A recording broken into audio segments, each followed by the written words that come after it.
우리는 지난주에 고린도에서 사도 바울이 했던 사역의 내용을 살펴봤습니다. 고린도 지역에 교회가 세워진 것도 참 귀한 일이지만 하나님께서는 특별히 고린도 지역뿐만 아니라 복음을 전하는 바울도 깊이 생각하셔서 바울을 위한 세 가지 선물을 주셨습니다. 첫 번째는 뭐였냐면 선물 같은 사람들을 만나게 하신 거죠. 혼자서 선교하면서 외롭고 힘들고 경제적으로 어려울 때 브리스길라와 아굴라라는 참 귀한 믿음의 가정을 만나서 물심양면 또 영적인 것까지 함께 공급받고 동역할 수 있는 가정을 선물로 주셨습니다. 그런가 하면 바울이 성령 충만한 분이긴 하지만 오랫동안 박해나 또 적대감을 마주하다 보면 지칠 수 있잖아요. 하나님께서 친히 환상 중에 나타나셔서 고린도에서 장기 사역을 해라. 두려워하지 말고 너 해코지할 사람 없다. 그리고 내 백성이 여기 많다 하시고는 영적 확신을 더해 주셨습니다. 그리고 나서 갈리오라는 초대 총독이 왔을 때 유대인들이 바울을 이 기회다 그리고 고소했는데 갈리오 총독이 그 고소 사건을 기각함으로 복음을 자유롭게 전할 수 있는 환경적인 변화를 주셨어요. 여러분, 이게 바울에게는 얼마나 오랫동안 기다렸던 시간인지 모르죠. 우리도 그렇습니다. 우리가 일상을 살아가고 또 신앙생활을 하면서 열심히 최선을 다할 때 하나님께서 우리에게 주시는 선물이 이런 것 같아요. 꼭 필요할 때에 사람들을 보내주시고 또 우리가 흔들릴 때에 묘한 방식으로 영적 확신을 더해 주시고, 그런가 하면 우리가 그렇게 애쓰고 방법을 써도 안 됐던 환경들이 참 쉽게 바뀌고 변화되어서 우리의 마음을 풀어주시는 일들이 벌어집니다. 자, 이제 우리 생각 같으면 고린도에서 오랫동안 머물면 좋을 것 같은데 오늘 본문을 보니까요, 이렇게 시작을 합니다. 바울은 더 여러 날 머물다가. 사실 그동안 바울은 사역을 하면서 어떤 교회는 정말 2주 동안에 개척하고 교인들 세례주고는 빠져나온 곳도 있고요. 길어야 3개월 정도 사역한 게 제일 긴 사역 기간이었어요. 근데 이 고린도에서는 적어도 1년 반 이상 사역을 했으니까 정말 길게 사역을 한 거죠. 그럼에도 불구하고 계속 머물지 않고 여기에 정착하지 않고 바울은 또 떠날 준비를 합니다. 여러분, 어떤 분들은 한 자리에 오래 머무르면서 귀한 일을 하시는 분들도 있고, 또 어떤 분들은 길지 않은 시간이지만 계속 이동하면서 일을 하시는 분들도 있어요. 사역자들도 그렇습니다. 교회사를 보게 되면 한 교회에 오랫동안 머무르면서 성도들을 양육한 분들도 계세요. 반면에 어떤 분들은 영국과 미국과 전 세계를 오가면서 사역하시는 분들도 있죠. 어떤 게 더 나은 사역이냐? 그렇지 않습니다. 사역자의 태도는 뭐냐면 하나님께서 부르시고 하나님께서 요구하시면 가는 거죠. 또 심지어 자주 사역지를 옮기는 분들을 보면 어떤 분들이냐면 열정이 있는 분들이에요. 보통 같으면 그냥 안주하고 싶은 마음이 있을 텐데 그 안에 열정이 있고 또 하나님의 비전이 있는 사람들은 여러분 구태하게 머물지 않고 또 움직이는 경우가 많이 있어요. 자, 오늘 본문을 보시게 되면 아주 중요한 단어가 하나 나옵니다. 그것은 뭐냐면 작별이라는 단어입니다. 사도행전을 읽다 보면 바울은 길든 짧든 그 교회를 떠날 때 이별하지 않고 작별했다고 표현됩니다. 여러분, 이별과 작별의 차이를 아시나요? 그게 그거 아닌가? 국어사전에 보니까요, 이별과 비슷한 말은 결별로 나와 있고요. 이별의 뜻은 서로 갈라져서 떨어지는 걸 얘기합니다. 그런데 작별이라는 말은 고별과 유사어로 되어 있고요.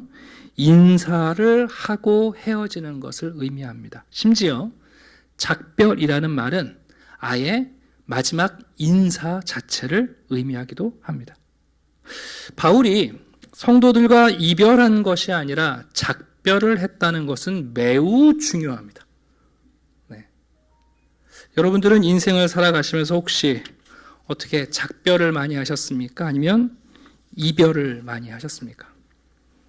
여러분, 이별은 어떤 사람들이 하냐면 기분 나쁘고 등 돌리고 교회 안에도 그렇잖아요. 어느 날 갑자기 교회 왔더니 안 보여요. 어디 갔어? 교회 옮겼대. 어디 갔대. 말도 안 하고 가. 여러분, 이별하는 사람들은 왜 작별이 아니라 이별을 할까요?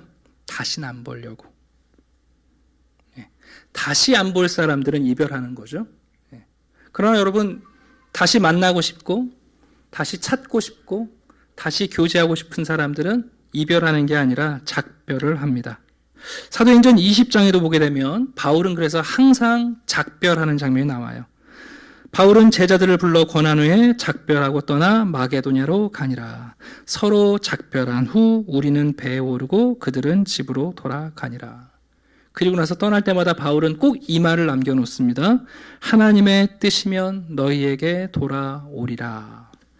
오늘 본문도 여러분 에베소에 잠깐 들렀을 때 복음을 전하니까 에베소 사람들이 머물라고 그러잖아요. 근데 바울이 떠나가면서 이렇게 말을 하죠. 21절 한번 보시겠어요? 만일 하나님의 뜻이면 너희에게 돌아오리라.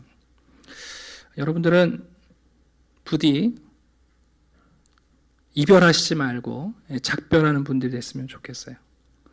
바울이 작별할 때 어떻게 했는가 궁금하지 않으세요? 성경에 보면 누가가 작별의 장면을 잘 안 담아놨어요. 그런데 한 곳에 성도들과 바울의 작별의 모습을 우리에게 훔쳐볼 수 있도록 적어놨습니다. 제가 읽어드릴게요. 사도행전 20장입니다.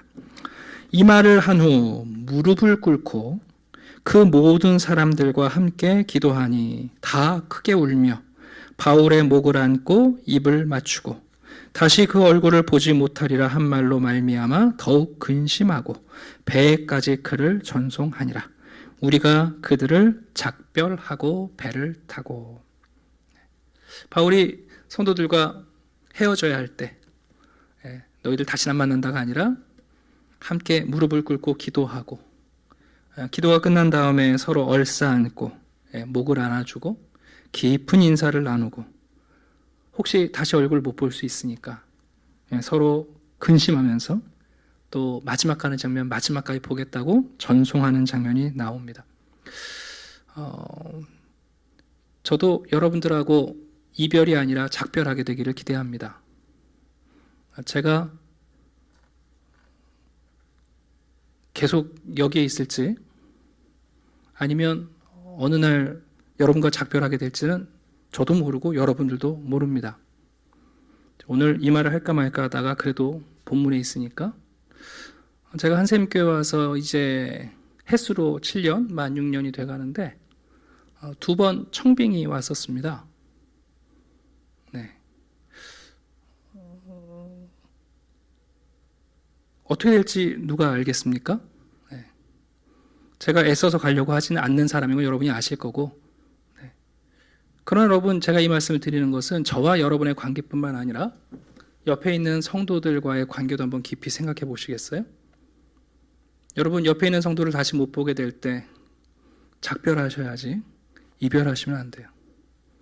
제가 코로나 기간에 우리 성도님들 가운데 멀리 이사를 가신 분이 계세요. 같이 좀 작별 인사를 해야 되는데 그때가 온라인 예배 드릴 때거든요. 그래서 제가 그 얘기를 해드렸어요. 이제 코로나 좀 상황이 좋아지고 나면 교회에 하루 꼭 오셔서 교인들하고 작별하실 수 있는 시간을 가졌으면 좋겠다. 그래서 본인도 그렇게 하시겠다고 하고 이사를 좀 멀리 가셨습니다. 코로나 기간에 제가 참 안타까운 게 뭐냐면 한 직장에서 20년, 40년 일하신 분들이 퇴임식도 못하고 그죠? 막 선생님들도 여러분 교직에서 오랫동안 계셨던 분들인데 학생들하고 마지막 인사도 못하고 그냥 짐 싸들고 책상 빠져나가서 가시는 분들 보면 사실 너무 안타깝기도 하고 어떻게 저런 분들의 마음을 좀 위로할까 그런 생각이 좀 들어요. 여러분 성경에 그냥 있는 단어가 아닙니다. 성도들은 이별하는 사람들 아닙니다. 우리는 작별할 사람들이에요. 그래서 우리는 지금도 함께 머물지만 우리가 어떤 식으로 이 땅에서 서로 작별할지 모르지만 그것을 염두에 두고 교제하는 것이 아름다운 교제의 비밀이에요. 작별한다는 것은 여러분 다시 안 보겠다는 뜻이 아니에요. 하나님께서 허락하시면 다시 만날 수 있으니까요. 오늘 그래서 이 본문을 여러분 꼭 기억하실 때 내가 혹시 옹졸한 마음으로 어리석은 생각으로 등 돌리고 떠나면 그만이지. 여러분 그렇지 않아요. 그 이별은 여러분 성도에게 어울리지 않습니다. 이 작별이라는 단어를 여러분 깊이 붙잡으시고 여러분의 인생 마지막까지 만나는 모든 사람들과 이별이 아니라 작별을 하시는 분들 되기를 바랍니다. 자, 18절을 보니까 또 이런 말씀이 있네요. 바울이 일찍이 서원이 있었대요. 바울이 여러분 율법을 추구하는 사람이 아니라 이미 율법에 자유케 된 사람인데 구약에 나오는 이 나실인의 서원을 했다는 게 약간 의구심이 들어요. 그래서 어떤 분들은 야, 바울이 왜 이런 나실인 서원을 해서 머리를 깎고 머리를 깎지 않는 일을 했을까? 학자들도 뭐 이 부분의 해석을 다양하게 합니다만 뭐 그 여러 가지 의견을 모으면 이렇게 두 가지로 요약이 돼요. 이 장면이 바울이 지금까지 어떤 나실인 서원을 하다가 마치는 순간일 수도 있고 아니면 새롭게 나실인 서원, 하나님께 헌신하기 위해서 출발하는 장면일 수 있는데 뭐 알 수는 없어요. 추측하건대 바울이 2차 선교 여행을 시작하면서 하나님께 자신을 드리고 내가 어딜 가든지 간에 하나님의 복음을 위해 내가 쓰임 받겠다 하는 그런 서원의 마음으로 나실인 서원을 하고 머리를 안 깎았는지 모르겠어요. 근데 이제 고린도 사역을 마치면서 2차 선교가 끝나거든요. 그래서 이 시간에 바울이 내가 이 2차 선교 기간을 잘 마쳤다 하고 머리를 깎았는지 모르겠고, 또 어떤 분들 얘기는 그게 아니라 바울이 지금 이제 예루살렘을 향해서 가고 있는데 예루살렘에 가면 그리스도인들을 박해하고 또 바울을 미워하는 사람들이 있잖아요. 혹시 자신이 그 여정을 가는 길에 있어서 하나님이 자기를 지켜주시도록 하나님께 자신을 드리는 서원을 했을 것이다, 이렇게 추측하시는 분들도 있어요. 그러나 내용이 정확히는 모르겠지만 한 가지 확실한 것은 바울은 비록 율법에서 자유케 되었지만 하나님 앞에서 자신을 드리기 위해서 서원이라는 것을 했고, 주기적으로 때로는 시간과 물질과 자신의 삶의 절제를 위해서 이 서원의 기간을 잘 준수했다는 것은 확실합니다. 오늘날 뭐 교회적으로 여러분 이런 서원을 하는 것은 그렇게 건강하지는 않아요. 교회가 성도들하고 무슨 작정을 하고 뭘 해서 뭐 언제부터 언제까지 뭐 합시다. 근데 그게 사실 지켜지기가 어려워요. 왜냐하면 삶이 너무 다양하거든요. 그러나 교회적으로는 하나님께 이런 헌신의 서원을 하지 않더라도 여러분 개인적으로는 꼭 필요할 때에 여러분의 자신의 삶을 드리고 하나님 앞에서 나의 삶을 드리는 정직한 이런 기간들을 갖는 것은 매우 건강해 보여요. 예를 들면 우리가 보통 고난주간, 부활주일 전에 한 주간 정도 뭐 금식을 한다거나 아니면 영화나 TV나 미디어를 좀 멀리 한다거나 그런 나름의 작은 서원들을 하지 않습니까? 그게 여러분 우리의 신앙과 우리의 영성을 지켜가는데 필요하다는 것을 깨닫게 됩니다. 20세기의 위대한 영성가라고 말하는 니카라과의 에르네스토라는 추기경이 있습니다. 이분이 이런 얘기를 남겨놨네요. 오늘날과 같이 천박한 자본주의적 소비주의 체제 하에서는 신앙을 유지하기 위해서라도 모든 그리스도인들이 수도사가 되어야 한다. 오늘날 정말 우리가 우리 자신을 하나님께 드리기 위해서 우리가 이런 서원하는 마음, 우리를 정말 하나님께 묶는 마음, 정말 수도사가 되고자 하는 그런 마음이 없다면 사실 우리 신앙을 지켜나가기가 쉽지 않을 것이다 하고 도전의 말씀을 주셨습니다. 자, 그리고 한 가지가 더 있습니다.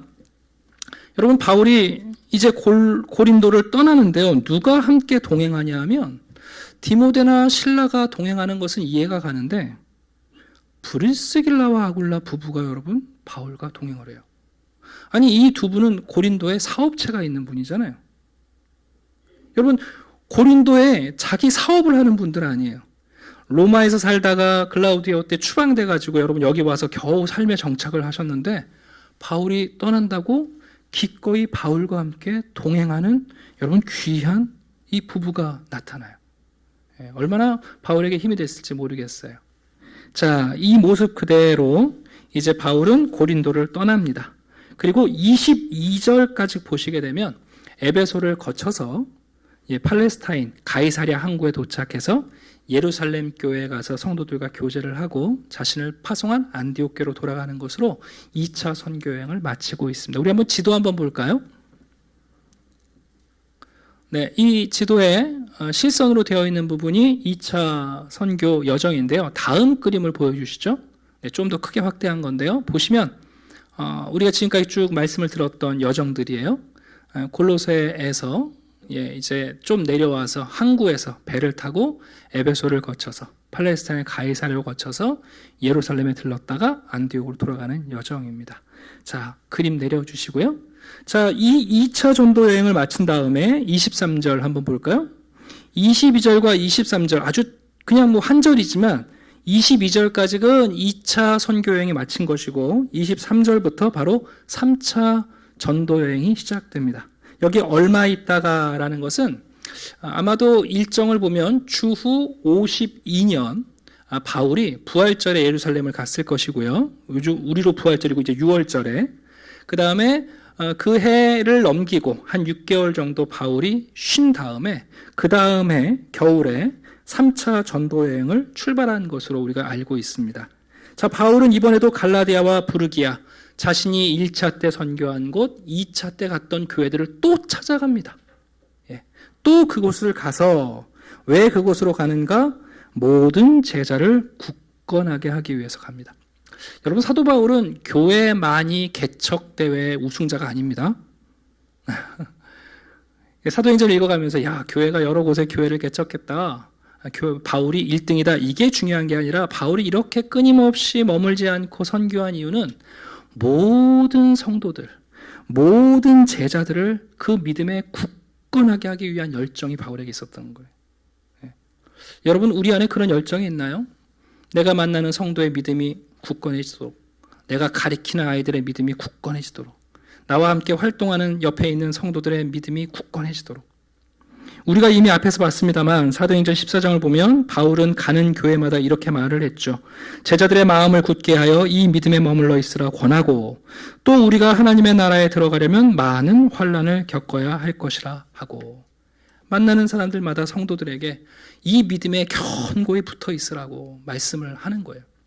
여러분, 코로나 시기에 옆에 성도님들이 계시면 또 이웃교회 성도들을 만나시면 여러분 정말 격려해 주시면 좋겠어요. 신앙 우리 게을러지지 않도록 더 열심히 합시다. 제가 종종 요즘 옛날 분들하고 이제 연락을 하게 되면 정말 2년 동안 교회를 한 번도 안 간 분들이 계세요. 진짜. 자기도 모르게 왜 그렇게 된지 모르겠지만 이제는 이제 그냥 그렇게. 근데 여러분, 우리가 옆에 있는 성도들한테 정말 우리가 격려가 필요해요. 당신의 믿음이 그래서 더 견고해졌습니까? 아니면 혹시 마음이 굳어져 버린 건 아닙니까? 우리 한번 19장 9절을 한번 볼까요? 19장 9절을 보시게 되면 이런 말씀이 있죠. 어떤 사람들은 마음이 굳어 순종하지 않고. 여러분, 믿음에 굳은 사람이 있고 그게 아니라 마음이 굳어져서 순종하지 못하는 사람들이 있잖아요. 나는 지금 내 믿음이 예수 그리스도의 믿음의 반석 위에 정말 굳건하게 서 있는 건가? 아니면 내 마음이 굳어져서 작은 순종조차도 힘들지 않은가? 아니, 거꾸로 질문해 보면 내가 함께하는 그들의 믿음을 굳건하게 하고 있는가? 아니면 나 때문에 누군가의 마음이 굳어져서 그가 순종을 포기하고 있는 것은 아닌가? 여러분, 바울은 1차, 2차, 3차 또 앞으로 이렇게 사역하고 있는 이유가 뭔가? 제자들의 그 믿음을 굳건하게 하길 원한 거예요. 떠돌이 교사들처럼 제자들을 통해서 무엇을 얻으려고 하는 것이 아니라 자기의 입지, 자기의 직장을 만들려는 것이 아니라 예수 그리스도 안에 있는 제자들이 한 사람이라도 그들의 믿음에 굳건히 서 있기를 바라는 바울의 열정이 여기서 보여져요. 자, 그런데요, 24절부터 보시면 갑자기 아볼로라는 사람이 등장을 해요. 왜 누가가 바울 중심의 선교 이야기를 적다가 갑자기 아볼로를 우리에게 소개하고 있나? 이게 참 중요한 거예요. 여러분, 성도들의 믿음을 굳건히 하는 데는요, 한 사람의 힘으로 될까요? 안 될까요? 안 돼요. 여러분, 성도의 믿음이 굳세지는데 여러분, 목사 한 사람이 최선을 다한다고 되는 게 아니에요. 장로님들이 여러분 교회의 치리를 잘 한다고 되는 게 아니에요.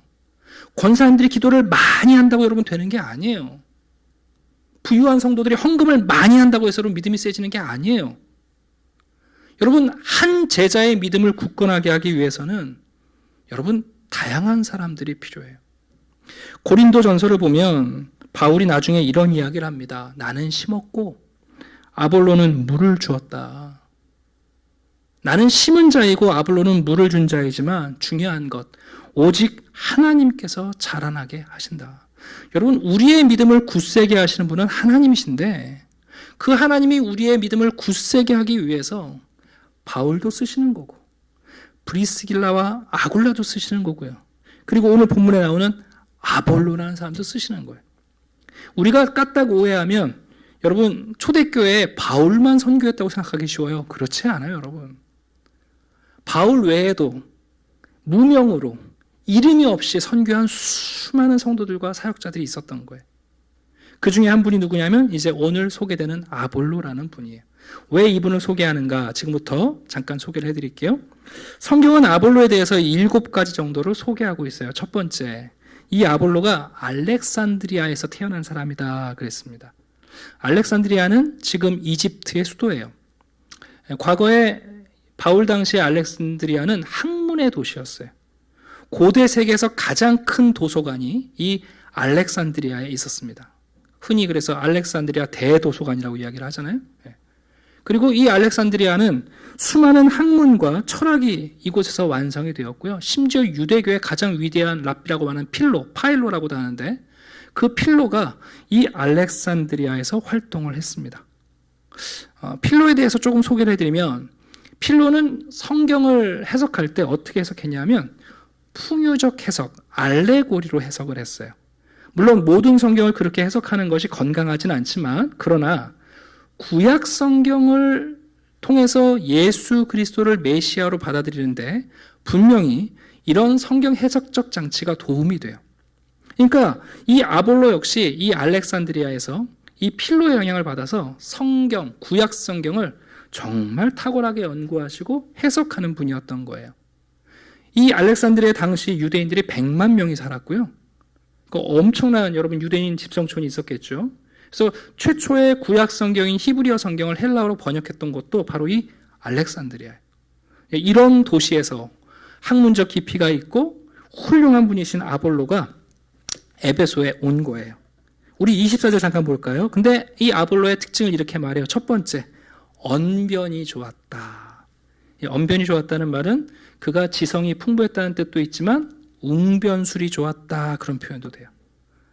스피치를 이 말을 얼마나 잘하셨는지 기가 막힌 거예요, 여러분. 또 한 가지는 성경에 능통했다 그래요. 여기서는 구약 성경을 얘기하겠죠. 구약 성경의 모든 것을 섭렵하고 어디에 어떤 본문을 통해서 하나님의 뜻과 예수 그리스도가 메시아 되심을 증거할 수 있는 충분한 분이었던 거예요. 그런데 그분이 25절 보시면 일찍이 주의 도를 배웠다. 여기서 말하는 주의 도는 오순절 성령 강림 사건 때 예수 그리스도를 메시아로 고백하고 이제 디아스포라 유대인들이 각자 거주지로 돌아갔잖아요. 이 알렉산드리아에서 왔던 사람들도 예수 그리스도를 성령 강림으로 만나고 나서 돌아가서 이 아볼로에게 예수 그리스도를 전했던 거예요. 그러니까 아볼로는 알렉산드리아에서 예수 그리스도의 복음을 듣고 그 예수 그리스도의 신앙을 따랐던 사람입니다. 자, 25절 후반절 보시면 도를 배워서 열심으로 예수에 관한 것을 자세히 말씀하여 가르쳤다 이렇게 되어 있어요. 근데 한 가지 주의할 게 있어요.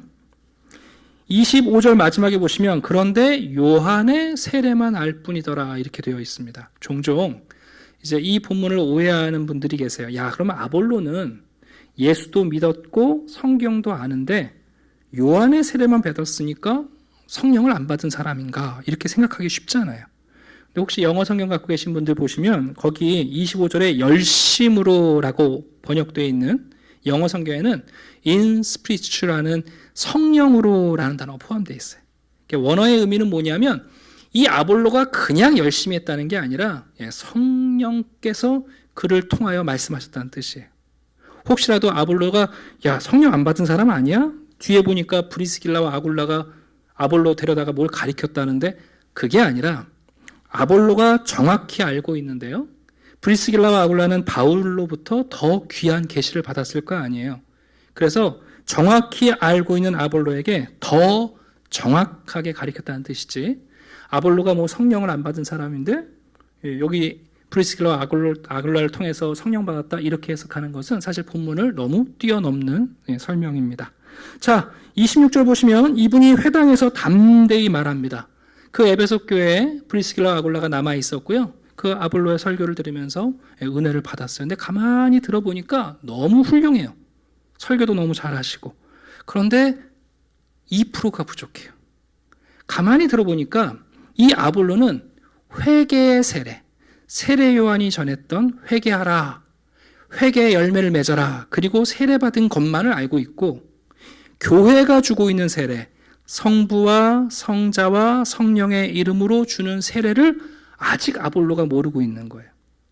그래서 이 브리스길라와 아굴라가 어떻게 했냐면 데려다가, 여기 아주 중요해요.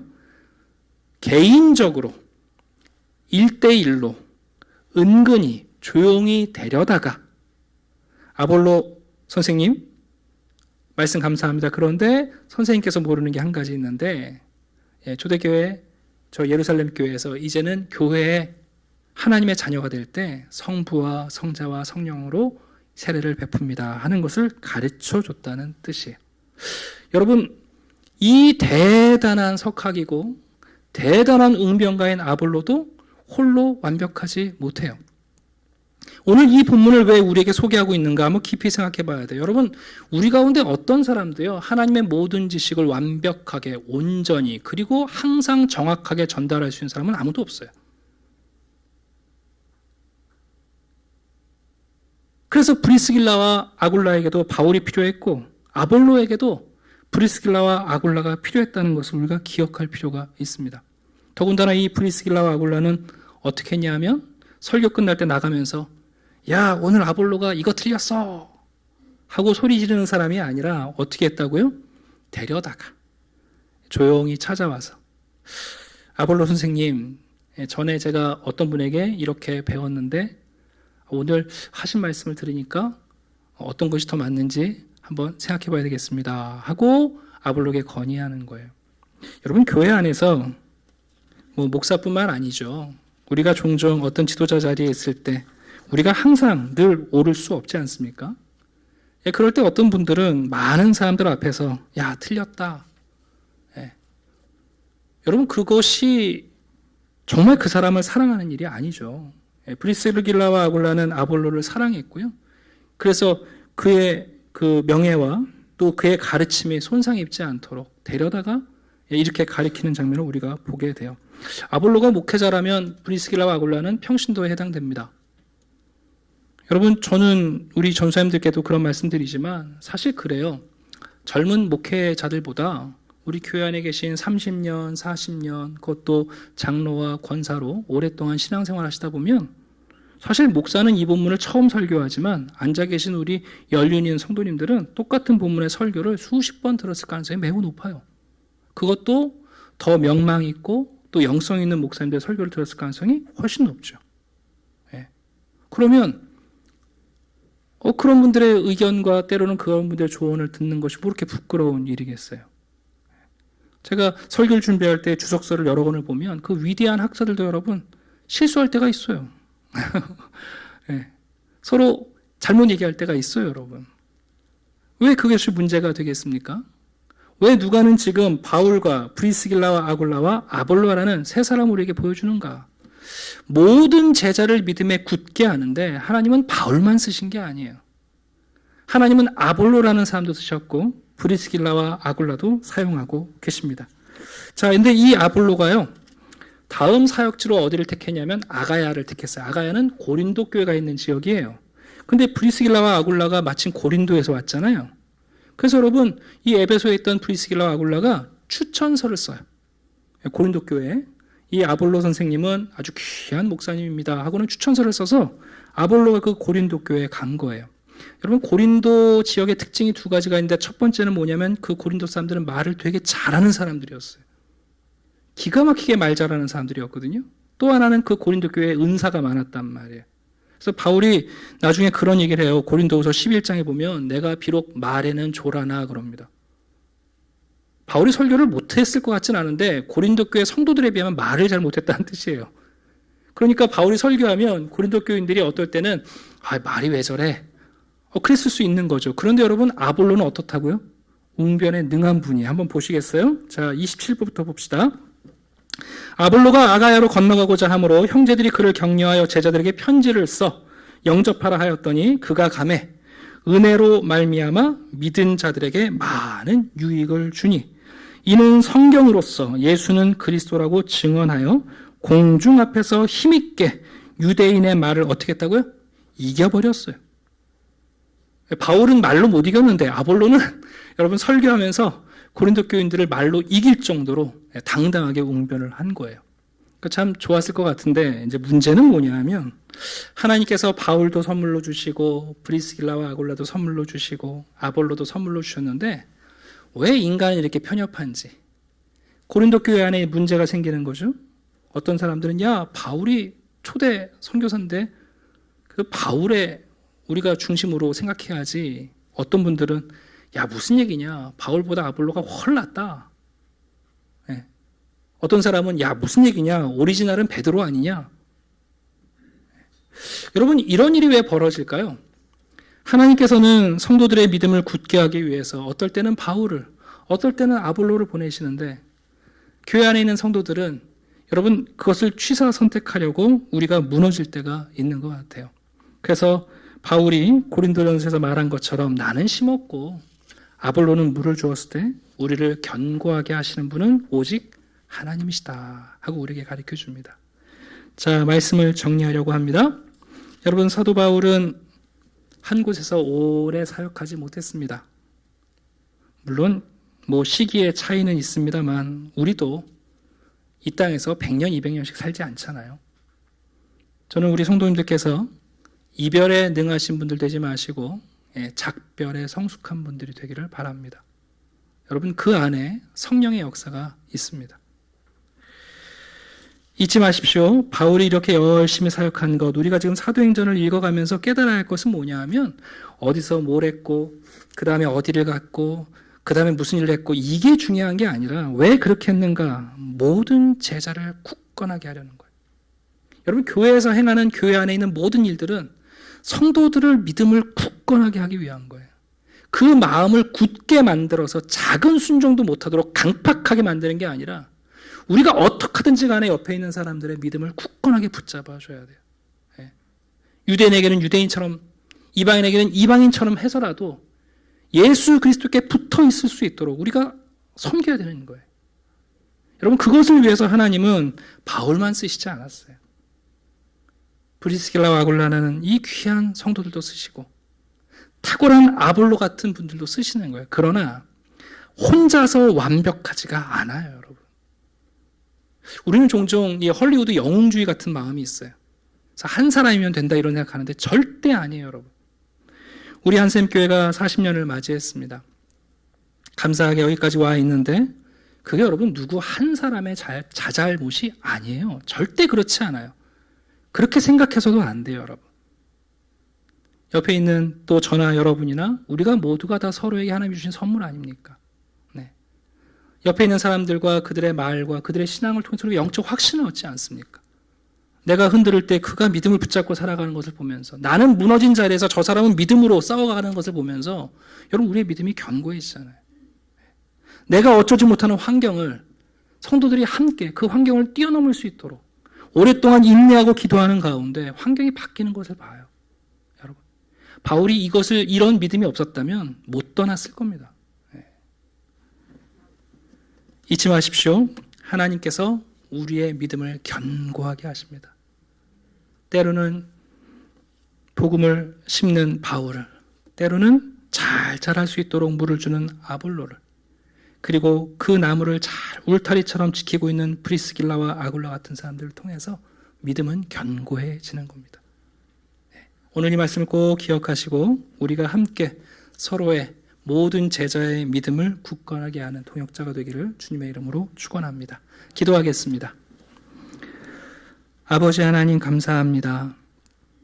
초대교회, 교회가 세워지고 성도들이 세례를 받고 그리고 그들의 믿음이 흔들리지 않고 열매를 맺기까지 하나님이 얼마나 많은 사람들과 환경을 통하여 우리의 믿음을 키워가시는지 우리는 지켜보고 있습니다. 때로는 바울을, 때로는 아볼로를, 그리고 브리스길라와 아굴라 같은 헌신된 가정을 통하여 교회와 성도의 믿음을 세워주시니 감사합니다. 하나님, 우리 한샘교회 안에도 주님이 주시는 이런 귀한 사람들을 선물로 받는 믿음을 더하여 주시옵소서. 우리가 하는 말 한마디, 우리가 행동하는 것, 우리의 태도, 우리의 헌신까지 할 수 있으면 나와 옆에 있는 형제들의 믿음을 굳건히 세워주는 하나님의 역사를 이루는 귀한 순간순간들이 되게 해 주시옵소서.